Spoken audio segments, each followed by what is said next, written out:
Prachodayat. Om Shanti Shanti Shanti. Let us meditate on the glorious effulgence of that Supreme Being who's created the universe. May she enlighten our hearts and direct our understanding. Please be seated. Hi everyone. So over the last sort of few weeks, we've been covering this idea of Raj Yoga, and today is probably the time that we can sort of bring it to its conclusion, because we've been talking about all the various sort of physical and mental disciplines which come with Raj Yoga. So let us finish off this topic on a high, hopefully.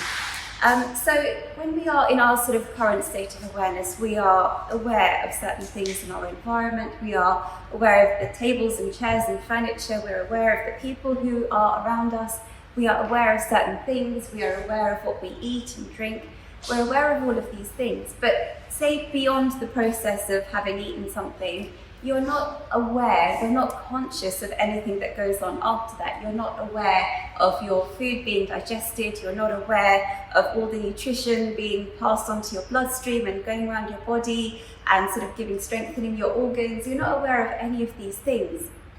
So what does that mean? Does that mean that there are 20 different people inside me doing all of these different jobs? Of course not. Common sense would tell us, of course not. Biology would tell us, of course not. So what this really demonstrates is that what we are actually capable of doing things which we are not conscious of, which we are unconscious of. So our mind can operate on the plane of being consciously aware of everything around us, and also the unconscious activities that we do. We can operate at these two levels. But what Raj Yoga actually tells us is that there is a third level, a superconscious state of awareness, which most of us are not even really aware of. But through the steps of Raj Yoga, we are able to find that we can transcend the unconscious state and the conscious state and move up a level to the superconscious state. And the thing is, at the level of unconscious action, we are not aware of anything that we are doing. So that's not accompanied by any sense of ego, like, this is me and I'm doing this. I'm not aware that I'm digesting my food or my heart is beating. I'm not aware of those things. So there's no sense of ego at the unconscious level. At our conscious level, we are aware of what's going on. So we are aware that we are talking and walking and doing all of these activities. So we are aware of it. So there is a sense of ego attached to conscious action. But also at the level of the superconscious awareness, there is no longer a sense of ego again. We kind of lose this sense of, this is me and I am doing this. This is me and I am performing these actions or these duties. So we lose that sense of awareness. So there's the unconscious level where there is no sense of ego. There is the conscious level where there is a sense of ego. And there is the superconscious state where there is no sense of ego yet again. But then if you analyze it, if you go take this to a skeptic, they would be like, well, how do we know that there is anything different between the unconscious state, where I don't have any sense of ego, and the superconscious state? How do we know that somebody who claims to have gone into a state of meditation hasn't actually just fallen asleep, hasn't actually just become unconscious? How do we know? The reason that we know is look at somebody, or look at all of us, before we go to bed at night and when we wake up the next morning. Are we the same person? We pretty much are. Has our knowledge increased overnight while we've been asleep? Of course it hasn't. We've been the same person as when we went to bed as wakes up the next morning. There is no change in your personality, in your character, in the amount of knowledge that you possess. Whereas somebody who has actually gone into this superconscious state, who has actually become enlightened, when you look at that person before they've gone into that state and after they've finished that state, they've come out of that state, they are completely transformed for the better. They become spiritual masters. The amount of knowledge that they have acquired is far superior than anything that they could have gained from either the conscious level or the unconscious level. So because the effects are so different, the causes are therefore different. And what you find is in this state of super alertness or super conscious awareness, what you realize for the first time is the limitations of our reason and logic, which is so incredibly important for us to understand the world in our current state of awareness. what you find is that, this fact fits with this fact like a jigsaw, and you think, oh, okay, that makes sense, and this is how I make sense of the world around me. But when you enter the superconscious state, actually what you find is a lot of the answers that humanity needs answers to cannot be answered within this little circle of logic and reason. Some of the questions like, is there such a thing as an immortal soul? Is there such a thing as a supreme intelligence guiding this universe? Is there such a thing as a God? And when you turn to the little circle of logic and reason that we have, it can't really provide us with a satisfactory answer. It will say, maybe there is, maybe there isn't, I don't know, I'm agnostic, I have no idea. So actually what we find is that these questions are so incredibly important to our human lives, that they are things which give us meaning and purpose in our lives. And if we can't get answers to them, then what is the point of anything? If we stay within this framework of logic and reason, what we say is that all human beings are essentially accidents of evolution. All of these sort of atoms and molecules and genes have somehow come together through various accidents of evolution, and that is who we are today. There is nothing more to us. And I guess that's why people like Richard Dawkins are so incredibly popular, because what they present fits so well within the framework of logic and reason. But if we follow this argument forward, we say, okay, we're just accidents of evolution, and we are essentially just sort of lumps of matter wandering around in this world, going here and there and doing all sorts of things. And we have no choice. We are sort of bound down to the laws of the universe, these rigorous, dead laws of the universe, and forget about any sort of sense of freedom. There is no freedom from it. At the end of it all, we just sort of disintegrate into nothingness. There is nothing more to us than that. And if you follow that line of argument, it sounds pretty depressing. And actually what you find is that all your sort of senses of ethics and morality in a way sort of go out the window. Because if you follow this line of argument that we are just accidents of evolution, then why should I not make hay while the sun shines? Why not each man for themselves? Why should I, love my brother instead of cutting his throat if it's for my own personal benefit? Why don't I cause the maximum amount of pain and suffering to those around me if it's for my own personal gain, if it's for my own personal benefit? Because at the end of it, we're just going to disintegrate into nothingness anyway, so what's the point? And actually what we find is that if you present that to a decent human being, they would sort of recoil at that kind of thinking. How can you even think that way? How can you even say anything like that? And the reason why is because we somehow intuitively know that to be wrong. So see what we have done there. We have taken a step out of our framework of logic and reason and entered the realm of intuition. We intuitively know that it's wrong to do that. And the argument, which is again presented by all the sort of, the logical, rational sort of people out there saying, why should we be good to each other? Why should we be decent human beings? The argument that they present is the utilitarian argument. And the utilitarian argument says, I scratch your back so that you can scratch my back. I won't step on your toes so you don't step on my toes. It's just a tit for tat. That's the only reason we should be good to each other. It's just so that we don't get hurt ourselves. We are in a way just sort of protecting ourselves. There is no other basis for ethics and morality. But we have to remember that life is pretty complicated. It doesn't just operate in this sort of linear way, tit for tat, I scratch your back and you scratch mine. Life is a lot more complicated than that. Suppose I've come up with a foolproof way that I can rob a bank and nobody would know that I've done it.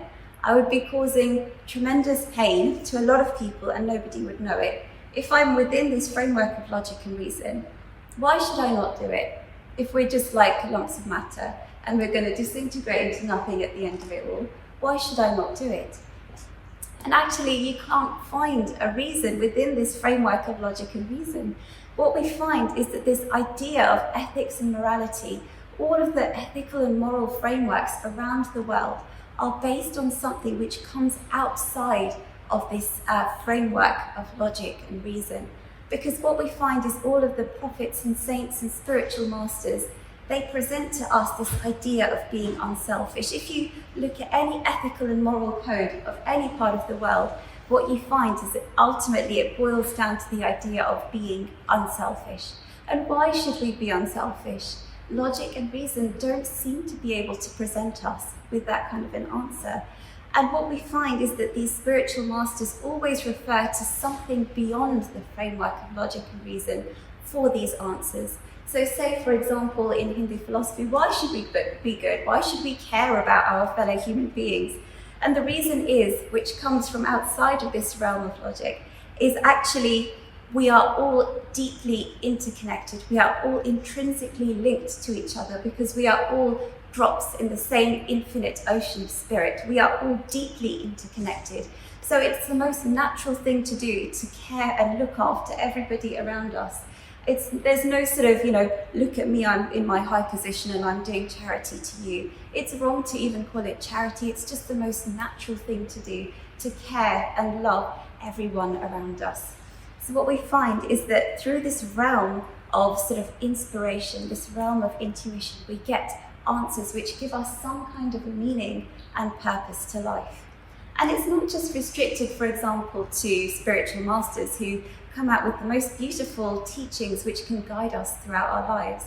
But actually what you find is that even scientists, when they're sort of trying to create something or discover something or innovate something, actually what you find is that oftentimes that a lot of these discoveries come when they are sort of entering the realm of intuition rather than staying within this circle of logic and reason.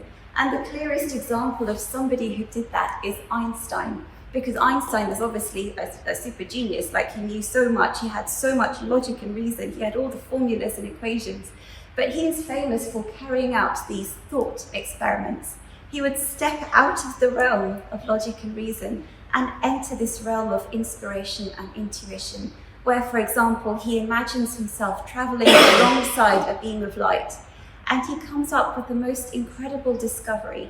And what incredible thing you find is that when you find that idea and you bring it back into the realm of logic and reason, it somehow fits. It doesn't contradict reason and logic. He was able to then come up with the formula, E equals mc squared. That makes so much sense. So what you glean, what you develop from this realm of inspiration is absolutely wonderful. It's like gold dust. And what you find is when you bring it back into the realm of logic and reason, it fulfills it, it completes it. So logic and reason are incredibly important because they kind of give us the mechanism. It helps us to, in a way, sort of build our wings. But once our wings are built, there's no point just sitting on them.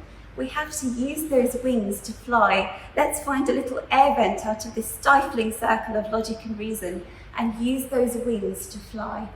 And actually, if you look at a lot of musicians, for example, the first time that you're sort of learning a musical instrument, you're very sort of focused, your whole energy, your whole thinking process is on, where is my finger going on the next key, the next note, on the next chord, whatever I'm doing, your whole energy and attention is going in thinking, where are my fingers going?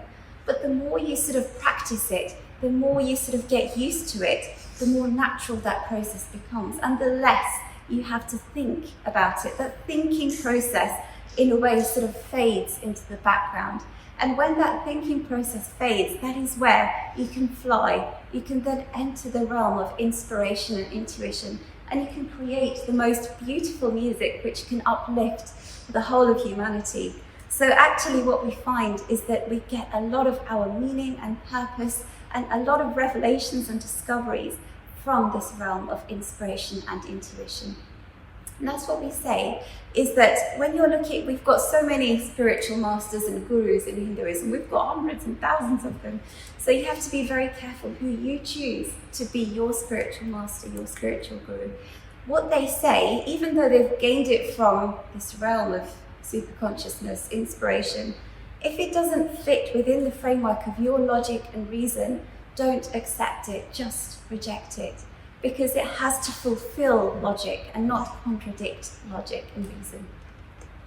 And what we say is, I don't know if some of you may have sort of gone through this moment of, for example, you're reading a book and you just get completely lost in it. You're just completely absorbed in it.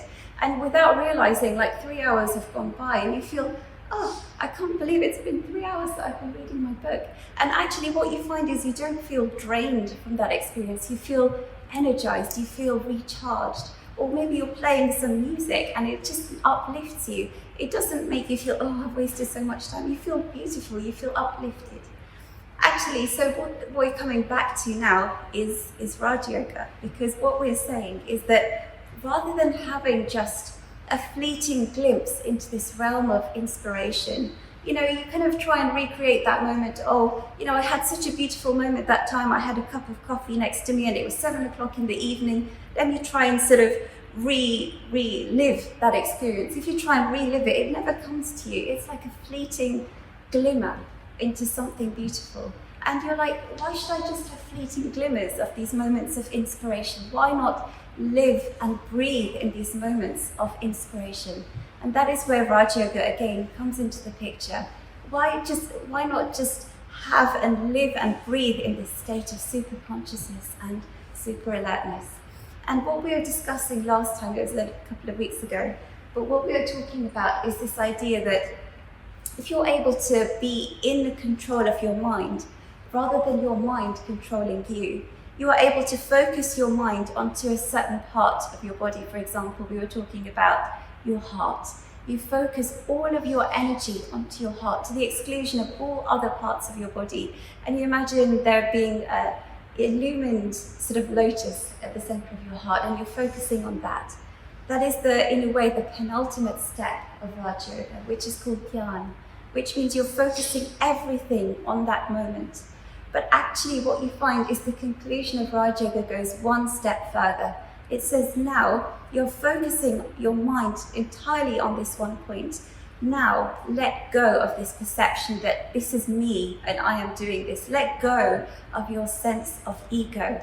Let go of this sense that, oh, I'm sitting here and I'm trying to concentrate. Let go of your sense of I-ness, and you will enter this beautiful state of samadhi, which is what it's called in Raja Yoga, this state of super consciousness, where you can live and breathe in that moment rather than just getting fleeting glimpses of it in our everyday lives. And actually it's the birthright of all human beings to have this experience. We just need to have the determination and the drive to want to go ahead and achieve that state. The other thing is that's really important is that, it's very wonderful to sort of talk about it and, nice sort of flowery words. But actually what we find is that it's important to experience it for ourselves.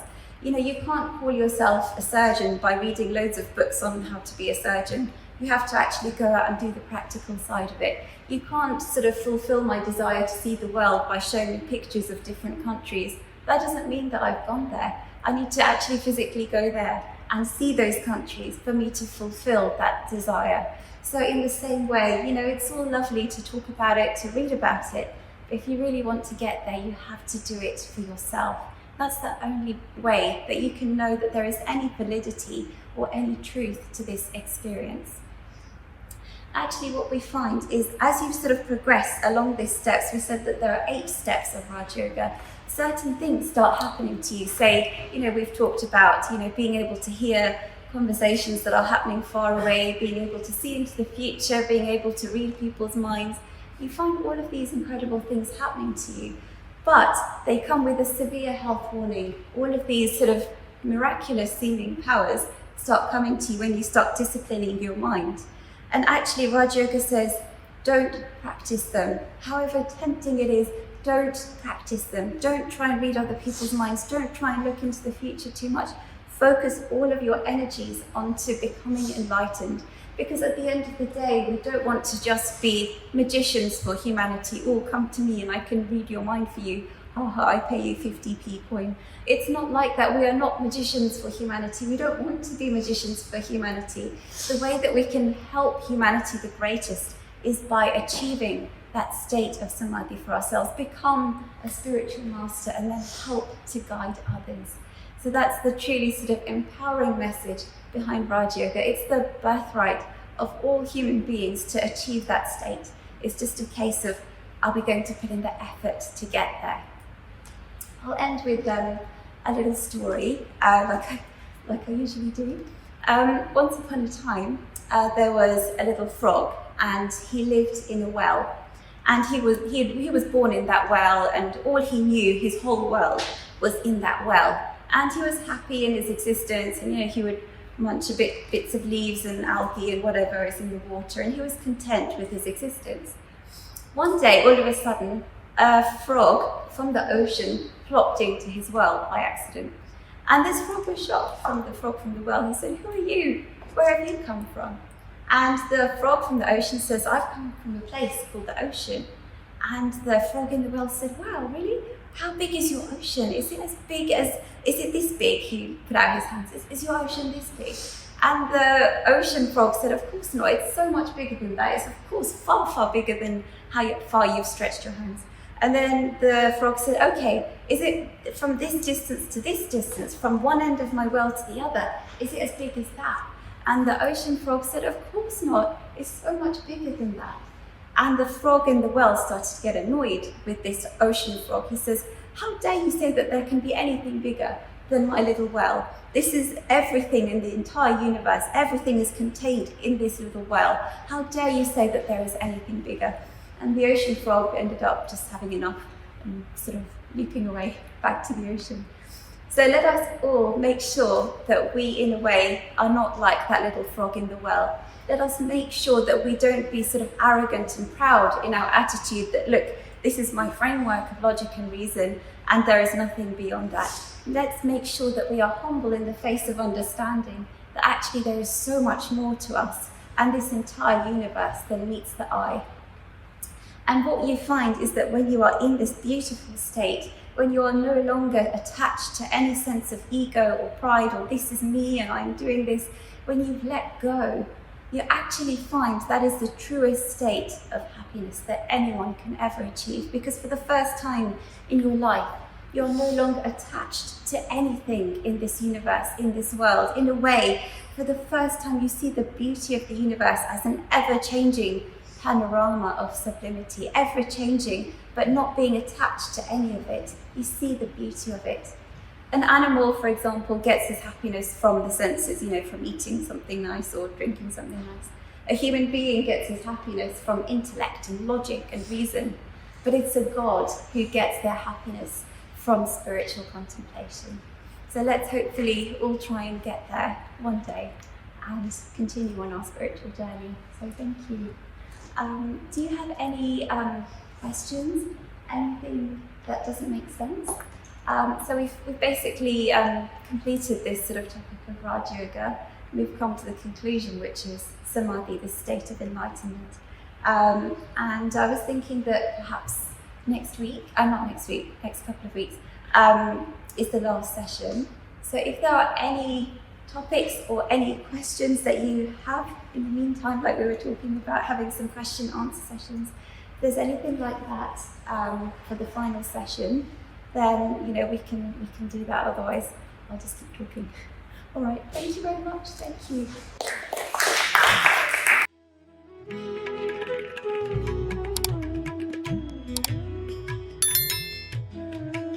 Free e-learning course in Hinduism. To register, please visit www.hindu-academy.com. Talks on Hinduism. Sponsored by People Care. Encouraging caring for the elderly in their own homes. For more information, please visit peoplecare.com.